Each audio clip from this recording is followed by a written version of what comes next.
राष्ट्रीय मुद्दों पर, किसानों के मुद्दों पर, नौजवानों, महिलाओं, मजदूरों के मुद्दे पर, अनुसूचित जाति, जनजाति, पिछड़े वर्ग के मुद्दे पर लगातार मुकर रही है और इसके लिए लगातार कार्यक्रम भी दे रही है। अभी अहमदाबाद में अखिल भारतीय कांग्रेस कमेटी का महाधिवेशन हुआ। उस महाधिवेशन में अनेक प्रस्ताव देश के हित में लिए गए, जिसमें लड़ाई लड़ी जानी है। आदरणीय राहुल जी ने जाति जनगणना पर लगातार वो जोर दे रहे हैं ताकि हर वर्ग के लोगों के साथ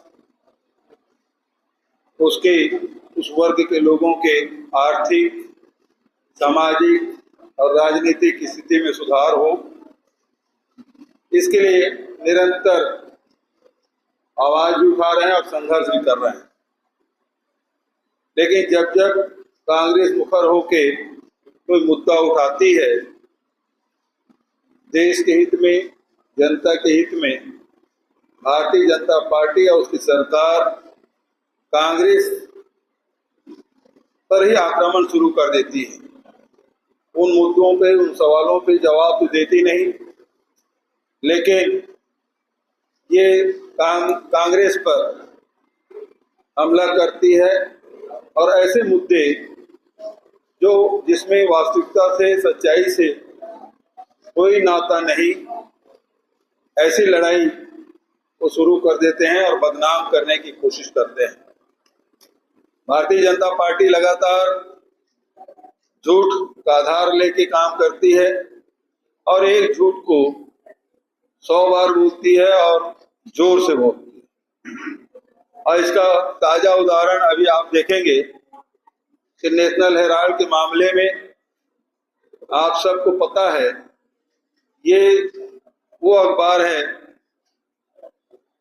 एसोसिएट जर्नल्स लिमिटेड एजीएल के माध्यम से 1937 में, जहां पंडित नेहरू ने, टंडन जी ने और रफी अहमद किदवई ने इसकी शुरुआत 1937 में लखनऊ से इसकी शुरुआत की थी। और ये अंग्रेजी में, हिंदी में और उर्दू में 3 अखबार ये लोग निकालते थे,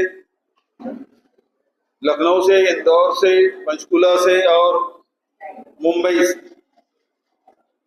और आज़ादी की लड़ाई में बड़ी अहम भूमिका नेशनल हेराल्ड की रही है। आपको याद भी होगा कि 1942 में जब अंग्रेजों भारत छोड़ो का जो नारा दिया था और आंदोलन चला, उस समय इसे 3 साल तक के लिए प्रतिबंध कर दिया गया था। वो राष्ट्रीय आंदोलन में बड़ी महत्वपूर्ण भूमिका उसकी रही है। आप सब मीडिया से जुड़े हैं। मीडिया समूह की हालत किस प्रकार से हो गई है। बहुत सारे पुराने अखबार जो चलाए जा रहे थे वो बंद हो गए, आर्थिक रूप से उसे जूझना पड़ा।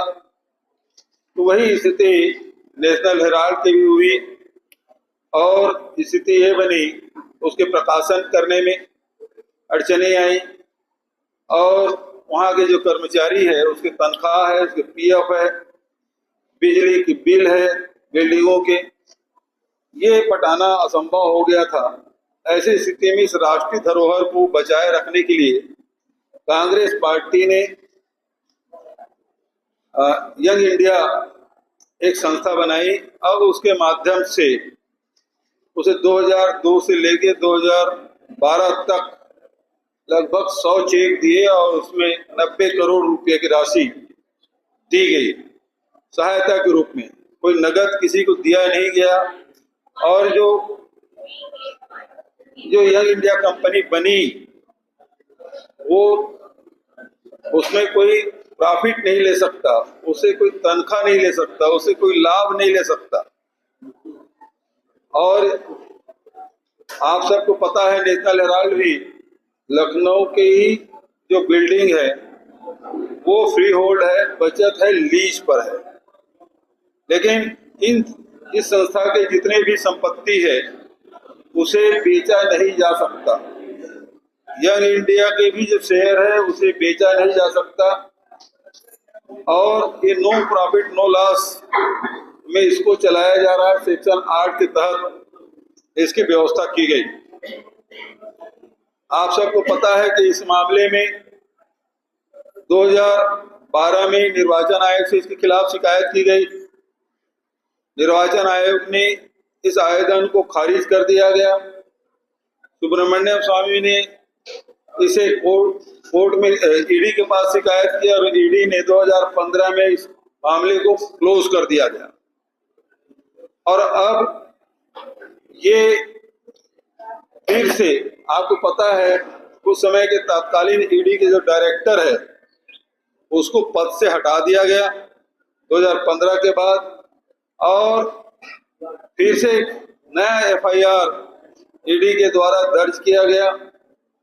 ये भी आप सबको मालूम है कि सोनिया जी और राहुल जी को घंटों तक के पूछताछ, कई दिनों तक के, कई घंटों तक के पूछताछ ईडी कार्यालय में किए और उनके द्वारा सहयोग भी किया गया।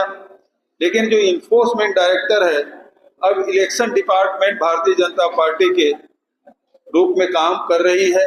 आप सबको इस बात की जानकारी है, और उन्होंने सरकार के दबाव में आकर उन्होंने